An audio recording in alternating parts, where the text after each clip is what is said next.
Hey folks, it's Nick Granville. So today I thought I'd discuss how to cram learn a song. I had a question about this from Matt online, Matt Haliak, and he said asked a question about how to cram songs when you got to learn them quickly. Some other stuff around that as well, but I'll address this thing first. I've got a gig tonight. We're playing at the Library Bar in Wellington. It's led by a drummer, and he sent me a text just earlier and he said, I'd quite like to do Monk's Dream tonight. And my first thing was like, oh shit, I don't know that I know that one. So I'm sitting about learning it for tonight. I don't want to use a chart. I could take a chart and just turn up and read it. I don't want to do that. That's not, to me, we're playing improvised music. We're playing a bunch of jazz tunes, and we're going to turn up, we haven't rehearsed, we're just going to play down these tunes. So I don't want to bring one chart and try and read it. So I've set about trying to cram learn it. So the first step for me always when I do this is I go and I find a recording. So I went on YouTube and I found a recording and I went, oh, I know that tune. Like I knew it. I didn't put the name together with the tune. I'd heard the tune a load of times. So then it was like, okay, that makes it easier. First thing is I know how it's supposed to sound, right? And I played a little bit of it in the intro there. So the next step I did was I went and I got the lead sheet. So there is, hopefully you can see that in focus. Maybe not. Let's see if I can get that to focus. No, oh well. About that angle you can see it in focus. But anyway, I got the lead sheet for this song, Monk's Dream by Thelonious Monk. And I knew how the melody goes. I know the song. So I set about learning the melody. And the first thing I always do when I learn melodies, because, I'm trying to cram this. I'm trying to get it quick into my mind. So the first thing I always do when I'm trying to learn melodies is I set about trying to find it in one position and some kind of way that makes sense. Because he's a piano player and he's going to put all these embellishments in and things. I just want to hear like the core of it. So for me, the core of that first bit of the melody is... right? But that's not overly useful. To me, it's more useful if I learnt it like this. Because the chord's C major 7.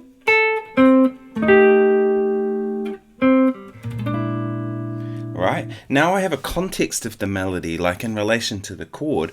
It's not necessarily all the chords, but just the ones that count. Okay, and now I can hear it in my head.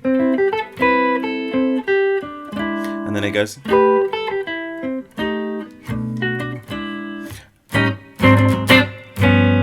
Right? And so I sort of figured out how the melody goes. I'm putting it on the top of my chords. So the melody there is a D flat note. I think that's right. Let me just double check that. Yeah, it's a D flat note. And the chord's a G. So it's G7, flat 5, sharp 11, whichever way you want to look at that. So to me, to learn the melody, it makes more sense to think of that than it does to think of just that note. Because on its own, it doesn't really mean much. But in relation to a chord, now we've got some context. So that's what I did. And then the second half of the tune, so it's an AABA form. So I always look at that too and I go, right, what's the form? Because now if I know it's an AABA form, if I learn one A section, like I just showed you then, I now know the second A section, I know the last section. All I need to do now is really check out the bridge. All right. Now, all tunes are different. If I'm learning a pop tune, completely different process, right? But any jazz tune, this is the way I kind of approach it. I look at it and I go, right, what's the form? AABA. Okay, I already know the A sections. What's the difference in the A sections? Sometimes the last A can be slightly different. And then I'll go about learning the bridge. Oftentimes with bridge sections, it can be easier to start with the chords. Of course, you know the melody, but sometimes you might want to hear kind of how the chords move in order to make the melody make sense. So in this case, chords are C7 for 2 bars, G minor for 2 bars, and then it has this unusual thing, D flat major, C7, D flat major, C7, D flat major, right? And then it goes back to C major, which is the thing. It's kind of, Monk was pretty quirky with his compositions, they're pretty cool. One of my favorite composers, without a doubt, one of my favorite piano players too. Dude was just heavy. You know what I mean? Quirky tunes, nobody really kind of played or sounded like that. So yeah, anyway, but by figuring out the chords, I can kind of go, okay, well, now I have some kind of relationship of where the melody's going to sit with that. And the way I approach chords always, and you've probably heard me talk about this before in other lessons, is that I approach it that I'm not really interested in this being a C chord. If we're back to the A sections, thinking of this as a C chord, it's not particularly useful to me. I'd rather think of that as being the 1 chord. Right, so this chord progression is 1, 4 dominant, and then flat 7 dominant. 1, 4, right? 1, 2, 3, 4. It's the 4th degree of the scale as a dominant. In this case, dominant 9, but that's the extensions. We're not worried about the extensions. You can extend it however you want. You can put the 13 on, you can put the sharp 11 on, whatever you want to do, but as long as it doesn't clash with the melody, of course. But for me, I'm looking at that as an F7 chord of some variety. And then the next chord, B flat 7. Now in this case it's B flat 7, sharp 11 or flat 5, whichever way you want to look at that. Right?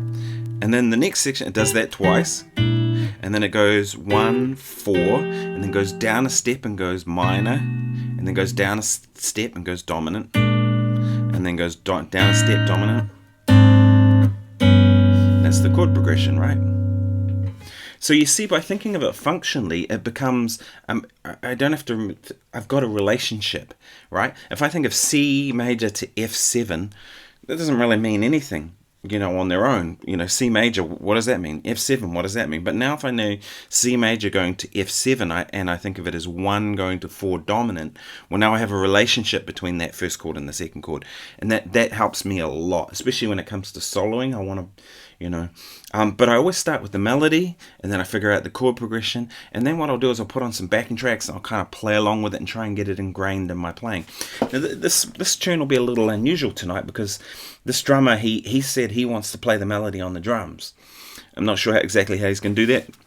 I know he likes to bend the skins and kind of do some creative sort of stuff, so he's likely to gonna want to play the tune in a way that's kind of creative. So again, I can't have my head buried in a page trying to read a chart.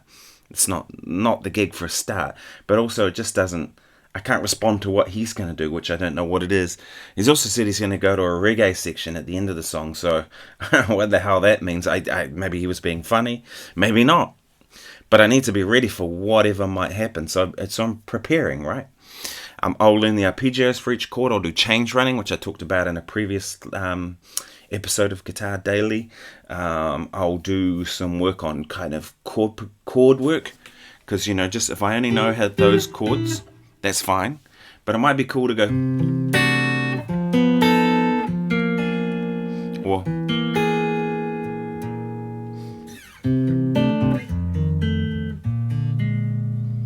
right. Sounds very different down there, doesn't it?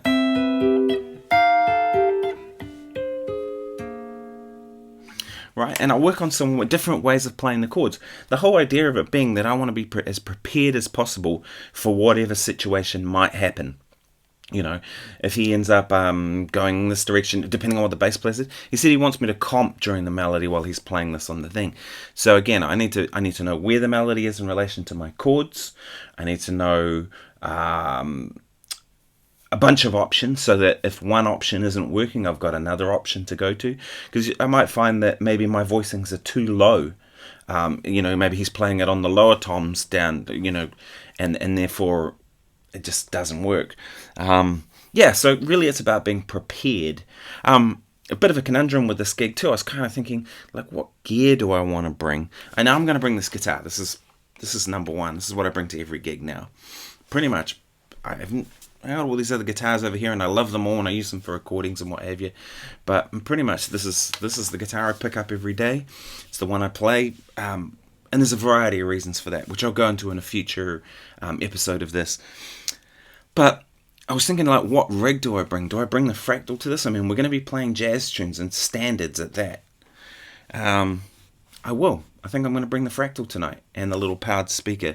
I like the consistency of it, that I can, no matter where I go, I've got the same setup. And part of that is, like, the reason that I play this guitar, pretty much exclusively now as my main guitar, is that when I get on a gig, I want to know how the instrument's going to respond, right? Where are the controls? Like this, my 420, which is over there, it's got the switch over here.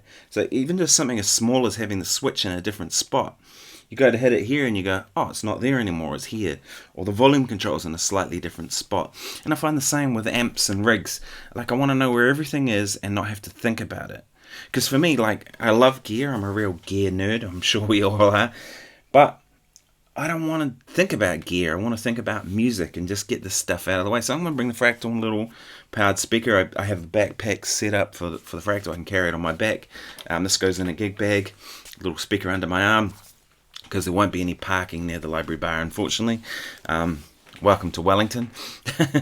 You know, they want you to ride your bike, which is impossible on with music gear. So I will be probably parking somewhere away and then having to walk somewhat. So that rig would be perfect for it.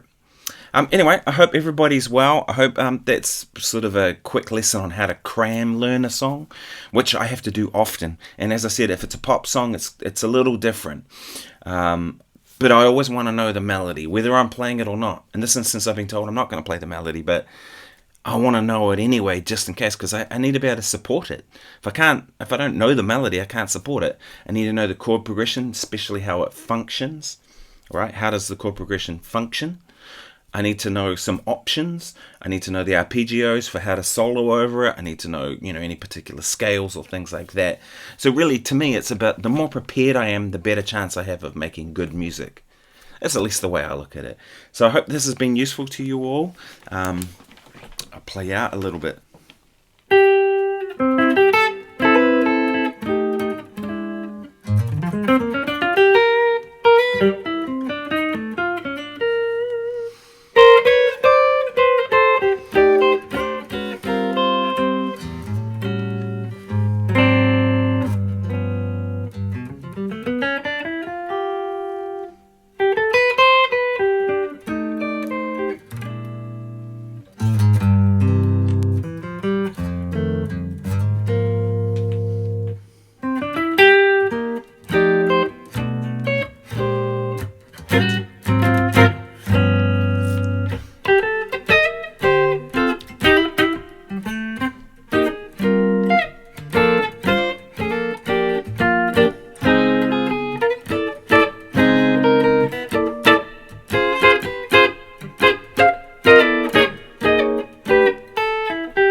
Thanks so much for watching, and please remember to subscribe if you haven't already. I do these videos every day, and I'll leave my PayPal below if you want to make a contribution. It all helps. I haven't monetized this channel or anything like that yet. Maybe I will one day, but for now, I just want to put it out there, and hopefully people dig what I'm doing. Take care, people. Cheers.